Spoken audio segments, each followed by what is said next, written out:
আমরা ষষ্ঠ শ্রেণী দ্বিতীয় পর্যায়ক্রমিক মূল্যায়নের ইতিহাসের ৮ নম্বর স্কুলের প্রশ্নের উত্তরগুলো আলোচনা করব। একে আছে সঠিক উত্তরটিতে টিক দাও, টিক চিহ্ন দাও। আই সংহিতা কথার অর্থ সংকলন করা। ২ মেগালিথ বলা হয় পাথরের সমাধিকে। ৩ জৈন ধর্মে তীর্থঙ্কর ছিলেন ২৪ জন। আর ৪ দক্ষিণ ভারতের একমাত্র মহাজনপদ ছিল অসমক। ২ এর আইতে বলেছে প্রাচীন ভারতীয় উপমহাদেশের একটি জনপ্রিয় মহাকাব্যের নাম লেখো মহাভারত। ২ বিদ শব্দটি কোথা থেকে এসেছে? জ্ঞান থেকে। বিদ শব্দের অর্থ জ্ঞান, মানে বেদ শব্দটি কোথা থেকে এসেছে? বিদ থেকে। বিদের অর্থ জ্ঞান, তো এটা জ্ঞানই দিলাম। লিচ্ছবি ৩ দিয়েছে লিচ্ছবি কাদের বলা হয়? লিখবে বৈশালীর আশেপাশে যেসব বদ্যি থাকতো তাদের বলা হতো লিচ্ছবি। ৪ বৌদ্ধ ধর্মের প্রধান ধর্মগ্রন্থের নাম ত্রিপিটক। ৫ আজীবক গোষ্ঠী কে তৈরি করেন? এটা বইয়ের ৬৯ পাতায় আছে, মৌখলিপুত্র গোশাল। ৬ একটি অরাজতান্ত্রিক মহাজনপদের নাম লেখো মল্ল। ৭ রাজা কথার আক্ষরিক অর্থ কি? নেতা। ৮ চন্দ্ররাজা স্তম্ভ কোথায় পাওয়া গেছে? এই যে চন্দ্ররাজা স্তম্ভ দিল্লির কুতুব মিনারের কাছে একটা উঁচু লোহা স্তম্ভ আছে, তাহলে দিল্লির কুতুব মিনারের কাছে পাওয়া গেছে চন্দ্ররাজা স্তম্ভ। ৩ আছে নির্দেশ অনুযায়ী উত্তর দাও। আয়তে দিয়েছে বেমানান শব্দটি খুঁজে লেখো, এখানে হবে দুর্গা। ২ বলেছে বেমানান শব্দ খুঁজে লেখো, হবে মহাকাব্য। ৩ বলেছে শূন্যস্থান পূরণ করো, গৌতম বুদ্ধ জন্মেছিলেন শাক্য বংশে। ৪ ঠিক না ভুল লেখো বলতে বলেছে, ভরত গোষ্ঠীর রাজা ছিলেন সুদাস, ঠিক। ৫ ঠিক না ভুল লেখো বলেছে, প্রথম বৌদ্ধ সঙ্গীতই হয় বৈশালীতে, ভুল রাজগৃহে। ৪ আয়তে বলেছে সভা সমিতি কি? লিখবে পরবর্তী বৈদিক যুগে রাজাকে সব বিষয়ে সাহায্য করত সভা ও সমিতি নামে দুটো প্রতিষ্ঠান। সভা গঠিত হতো অভিজ্ঞ আর বয়স্ক ব্যক্তিদের নিয়ে, আর সমিতি হচ্ছে সমিতিতে সকল মানুষ যোগ দিতে পারত। এখানে রাজনীতি বিষয়ে নানা রকম আলোচনা হতো। ২ বলেছে ঋগ্বেদে কোন কোন পর্বতের উল্লেখ আছে? এটা আছে বইয়ের ৪৮ পাতায়। এই যে ঋগ্বেদে হিমালয় এবং কাশ্মীরের মুজবন্ত শৃঙ্গের উল্লেখ আছে, বিন্ধ্য পর্বতের উল্লেখ নেই।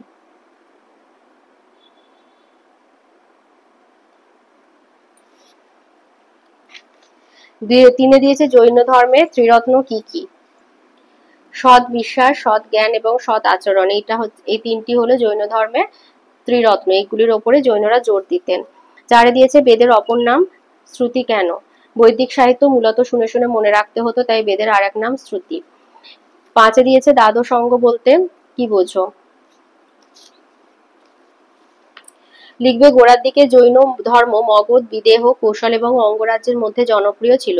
মৌর্য যুগে জৈনদের প্রভাব বাড়তে থাকে। জানা যায় যে চন্দ্রগুপ্ত মৌর্য শেষ জীবনে জৈন হয়ে যান। পরে ওড়িশা থেকে মথুরা পর্যন্ত জৈন ধর্ম ছড়িয়ে পড়েছিল। জৈন ধর্মের মূল উপদেশগুলি ১২টা ভাগে সাজানো হয়েছিল, এই ভাগগুলিকে অঙ্গ বলা হয়। সংখ্যায় ১২টি বলে অঙ্গগুলিকে একসঙ্গে বলা হয় দ্বাদশ অঙ্গ।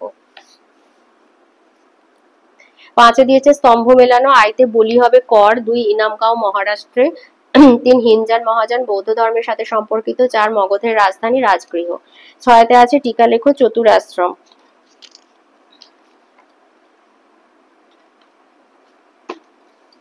লিখবে পরবর্তী বৈদিক যুগে জীবনযাপনের ৪টি ভাগ বা পর্যায় ছিল। এগুলো হচ্ছে ব্রহ্মচর্য, গার্হস্থ্য, বানপ্রস্থ আর সন্ন্যাস। ছাত্রাবস্থায় গুরুগৃহে থেকে শিক্ষা লাভ করা ছিল ব্রহ্মচর্যাশ্রম। শিক্ষা লাভের পর বিয়ে করে সংসার জীবন যাপনকে বলা হতো গার্হস্থ্যাশ্রম বা বানপ্রস্থাশ্রম। সংসার থেকে দূরে বনে কুটির বানিয়ে ধর্মচর্চা করাকে বলা হতো বানপ্রস্থাশ্রম। সবকিছু ভুলে ঈশ্বর চিন্তায় শেষ জীবন কাটানোকে বলা হতো সন্ন্যাসাশ্রম। এই ৪টি পর্যায়কে একসঙ্গে চতুরাশ্রম বলা হতো। শূদ্রদের এই জীবনযাপনের অধিকার ছিল না। ২ বলেছে পঞ্চম মহাব্রত কি? জৈন ধর্মে ৪টি মূলনীতি অবশ্যই মেনে চলতে হতো, সেগুলো হলো ১ ক কোনো প্রাণী হত্যা না করা, খ মিথ্যে কথা না বলা, গ অন্যের জিনিস ছিনিয়ে না নেওয়া, ঘ নিজের জন্য কোনো সম্পত্তি না করা। পার্শ্বনাথ এই ৪টি মূলনীতি মেনে চলার নির্দেশ দিয়েছিলেন। এই নীতি ৪টিকে একসঙ্গে বলা হতো চতুর্যাম ব্রত। মহাবীর এই ৪টি নীতির সঙ্গে আরো একটি নীতি যোগ করেন, তার মতে ব্রহ্মচর্য নীতিও জৈনদের মেনে চলা উচিত। এই ৫টি নীতিকে একসঙ্গে পঞ্চম মহাব্রত বলা হয়। ৩ দিয়েছে ধর্মচক্র প্রবর্তন কাকে বলে? সিদ্ধার্থ গয়ার কাছাকাছি একটি পিপুল গাছের নিচে বসে তপস্যা করেছিলেন। সেখানেই তার বোধি বা জ্ঞান লাভ হয় বলে গাছটিকে বোধি বৃক্ষ বলা হয়। গয়া থেকে গৌতম বুদ্ধ বারাণসীর কাছে সারনাথে যান। সেখানে ৫ জন সঙ্গীর মধ্যে তার উপদেশ প্রথম প্রচার করেন। এই ৫ জনই তার প্রথম ৫ শিষ্য হয়েছিলেন। তাদের কাছে তিনি মানুষের জীবনে দুঃখের কারণগুলি ব্যাখ্যা করেন। পরবর্তী সময়ে ওই ঘটনাকে ধর্মচক্র প্রবর্তন বলা হয়েছে। ৪ দিয়েছে বুদ্ধদের উন্নতির যে কোনো ৩টি নিয়ম লেখো। তো এখানে 7খানা নিয়ম আছে। তো ক হচ্ছে বজ্জিদের প্রায় সভা করে রাজ্য চালাতে হবে। খ বজ্জিদের সব কাজ সবাই মিলে একজোট হয়ে করতে হবে। আর 3 গ বজ্জিদের নিজেদের বানানো আইন অনুসারে চলতে হবে। 5 দিয়েছে দ্বিতীয় চন্দ্রগুপ্ত ইতিহাসে বিখ্যাত হয়ে আছেন কেন? এইখান থেকে লিখবে যে সমুদ্রগুপ্তের ছেলে দ্বিতীয় চন্দ্রগুপ্ত 376 খ্রিস্টাব্দ বা 56 গুপ্তাব্দ নাগাদ শাসক হন। গুজরাট অঞ্চল থেকে শকক্ষত্রপ শাসকদের উচ্ছেদ করেন দ্বিতীয় চন্দ্রগুপ্ত, তাই তাকে বলা হয় শকারি, শকযুক্ত অরি শকারি। তার আমলে প্রথম রূপোর মুদ্রা চালু হয়, সম্ভবত শকদের হারিয়ে দেওয়ার প্রতীক হিসাবে 410 থেকে 411 খ্রিস্টাব্দ নাগাদ ওই রূপোর মুদ্রা চালু করা হয়। দ্বিতীয় চন্দ্রগুপ্তের আমলেও গুপ্ত সাম্রাজ্যের আয়তন বেড়েছিল। এইখান থেকে এতটা। 7 আসি, 7 আয়তে দিয়েছে বৈদিক সমাজ এবং পরবর্তী বৈদিক সমাজে নারীদের অবস্থা সম্পর্কে আলোচনা করো।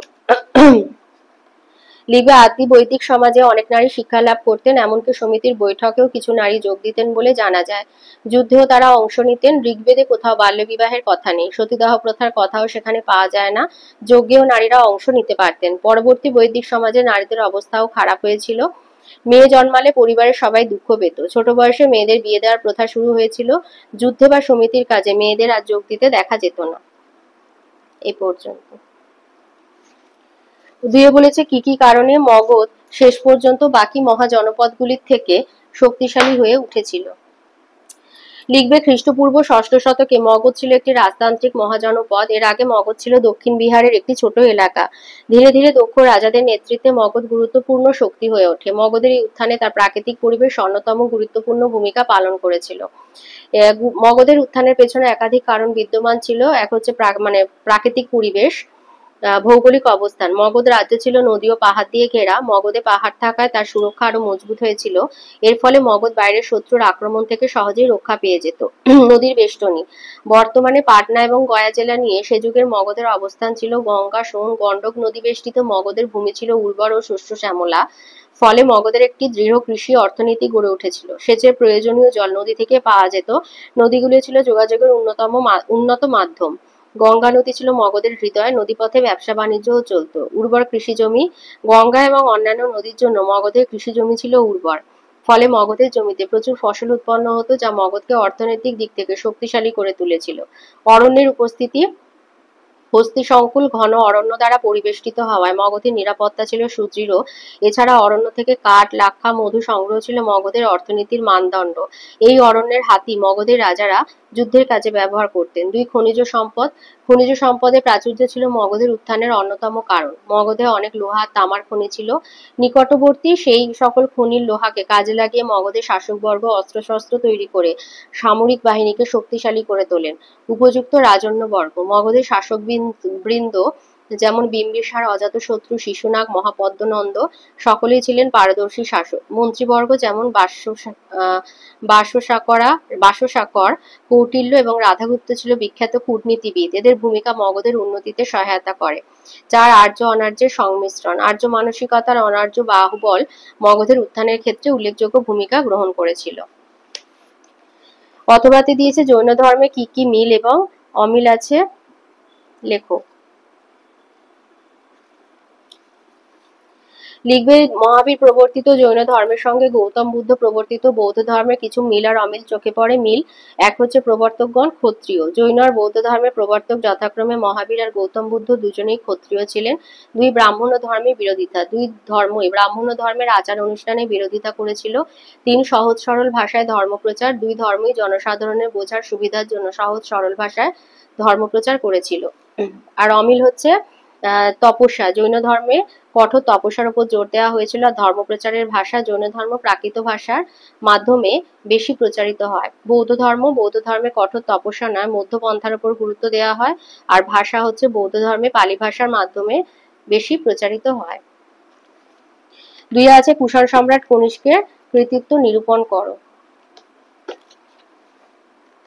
লিখবে কুষাণ বংশের শ্রেষ্ঠ শাসক ছিলেন কনিষ্ক। তার আমলে শিল্প, শিক্ষা এবং সংস্কৃতির চরম উন্নতি সাধিত হয়েছিল। সামরিক দক্ষতা আর বৌদ্ধ ধর্মের পৃষ্ঠপোষকতা ছিল তার অন্যতম কীর্তি। রাজ্য জয়।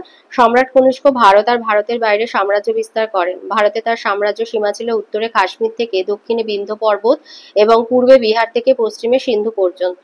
ভারতের বাইরে পামির মালভূমি অঞ্চল, অক্ষু নদী তীরবর্তী এলাকা, কাবুল, কান্দাহার, সিস্তান এবং বেলুচিস্তান কনিষ্কের সাম্রাজ্যভুক্ত ছিল। বৌদ্ধ ধর্মের পৃষ্ঠপোষকতা। সম্রাট কনিষ্ক বৌদ্ধ ধর্মের অন্যতম পৃষ্ঠপোষক ছিলেন। তিনি বহু বৌদ্ধ মঠের সংস্কার করেন এবং অনেক মঠ, কূপ ও চৈত্য নির্মাণ করেন। কনিষ্কের আমলেই কাশ্মীর মতান্তরে জলন্ধরে চতুর্থ বৌদ্ধ সঙ্গীতি আয়োজিত হয়।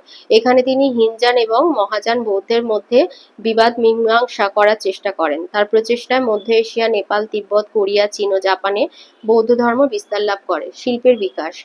স্থাপত্য এবং ভাস্কর্য শিল্পের জন্য কনিষ্কের রাজত্বকাল বিশেষভাবে উল্লেখযোগ্য।